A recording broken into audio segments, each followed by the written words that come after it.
नमस्कार। देखिए, हमारा संविधान सिर्फ एक किताब नहीं है। ये तो पावर यानी शक्ति के फ्लो का एक पूरा का पूरा नक्शा है। तो चलिए आज इसी नक्शे को फॉलो करते हैं और देखते हैं कि हमारे डेमोक्रेटिक इंस्टीट्यूशंस में पावर का ये सफर, खासकर आर्टिकल्स 102 से 147 तक कैसे तय होता है।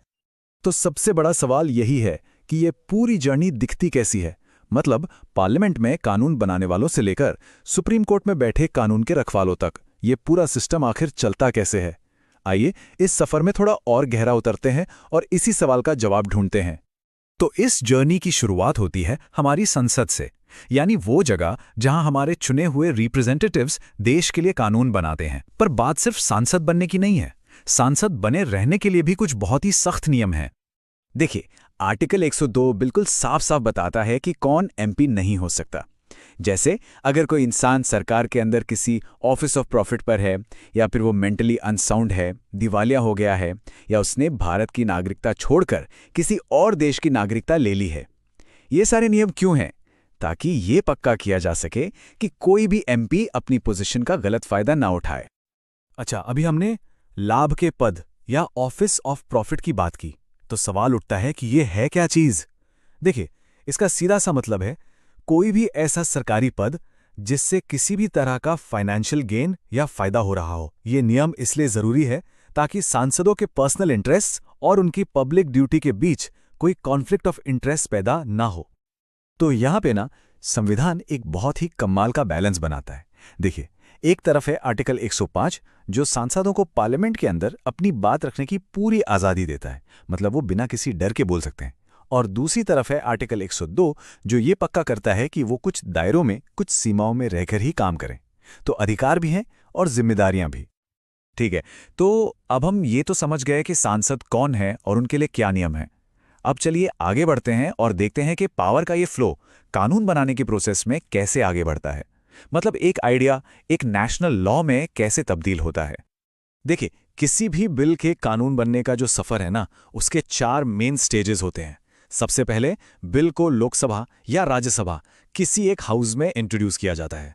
फिर दूसरा स्टेप, इसे दोनों हाउसेस से पास होना होता है। अच्छा, अगर मान लीजिए दोनों हाउसेस में डिसएग्रीमेंट हो जाए तो आर्टिकल 108 के तहत एक जॉइंट सिटिंग भी बुलाई जा सकती है। और आखिर में बिल जाता है प्रेसिडेंट के पास और उनकी सहमति के बाद ही वो बिल एक एक्ट यानी कानून बनता है। लेकिन रुकिए, सारे बिल्स एक जैसे नहीं होते। लेजिस्लेटिव प्रोसेस में एक बहुत ही स्पेशल कैटेगरी का बिल होता है जिसे हम कहते हैं मनी बिल या धन विधेयक। इसका सीधा सीधा लेना देना देश के फाइनेंसेस, मतलब टैक्स और सरकारी खर्चों से होता है। कॉन्स्टिट्यूशन के आर्टिकल्स 109 और 110 इस मनी बिल को एक स्पेशल स्टेटस देते हैं और यहां पावर का बैलेंस थोड़ा अलग है। मनी बिल्स के मामले में लोकसभा के पास राज्यसभा से कहीं कहीं ज्यादा पावर होती है। राज्यसभा इस पर सिर्फ सजेशंस दे सकती है, इसे रोक नहीं सकती। और इसके पीछे का लॉजिक भी बड़ा सिंपल और सॉलिड है। देश के पैसे पर कंट्रोल उसी हाउस का होना चाहिए जिसे लोग डायरेक्टली चुनते हैं, यानी लोकसभा। चलिए अब अपने सफर के अगले पड़ाव पर चलते हैं। अब बात करते हैं एग्जीक्यूटिव की, यानी कार्यपालिका की, और उनकी एक बहुत ही खास शक्ति के बारे में जो तब काम आती है जब पार्लियामेंट सेशन में नहीं होती। जरा सोचिए, देश में कोई इमरजेंसी सिचुएशन आ गई है और एक कानून की फौरन मतलब इमीडिएटली जरूरत है, लेकिन पार्लियामेंट का सेशन ही नहीं चल रहा, सब ब्रेक पर हैं। तो ऐसे में क्या होगा? इसी सिचुएशन का जवाब मिलता है हमें कॉन्स्टिट्यूशन के आर्टिकल 123 में।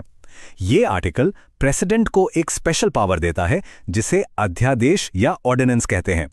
इसे आप एक टेम्पररी लॉ समझ सकते हैं जो इश्यू होते ही तुरंत लागू हो जाता है। लेकिन हां, ये पावर अनलिमिटेड नहीं है। एक ऑर्डिनेंस की लाइफ, उसका जीवन काल बहुत लिमिटेड होता है।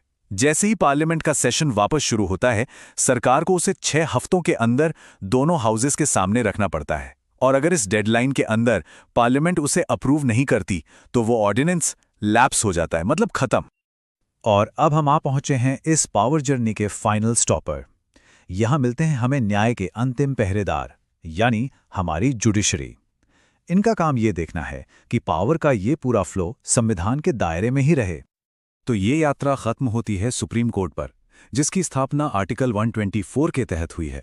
अब देखिए, सुप्रीम कोर्ट का काम सिर्फ केसेस का फैसला सुनाना नहीं है, उसका असली काम है कानूनों को इंटरप्रेट करना और ये देखना कि पार्लियामेंट जो कानून बना रही है या सरकार जो काम कर रही है वो हमारे संविधान के बेसिक प्रिंसिपल्स के खिलाफ तो नहीं जा रहा।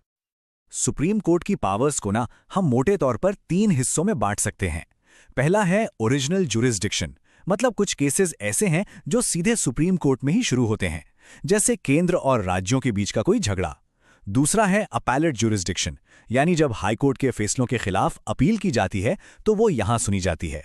और तीसरा है एडवाइजरी रोल, जिसमें प्रेसिडेंट अगर किसी कानूनी मसले पर सलाह मांगे तो कोर्ट अपनी राय देता है। और सुप्रीम कोर्ट की इस ताकत का सार हमें मिलता है आर्टिकल 141 में। ये कहता है कि सुप्रीम कोर्ट का फैसला भारत की सभी अदालतों को मानना ही होगा। It's binding. सीधे शब्दों में कहें तो सुप्रीम कोर्ट का फैसला ही देश का कानून बन जाता है और यही बात इसे हमारे कॉन्स्टिट्यूशन का फाइनल इंटरप्रेटर और गार्डियन बनाती है। तो हमने देखा कि कैसे पावर पार्लियामेंट से निकलती है, एग्जीक्यूटिव से होकर गुजरती है और आखिर में जुडिशरी तक पहुंचती है। कॉन्स्टिट्यूशन ने इन सब के बीच पावर को बहुत सोच समझकर बांटा है। पर असली सवाल यह है कि इस बेहद नाजुक बैलेंस को बनाए रखने की जिम्मेदारी आखिर है किसकी? इस सवाल पर सोचेगा जरूर।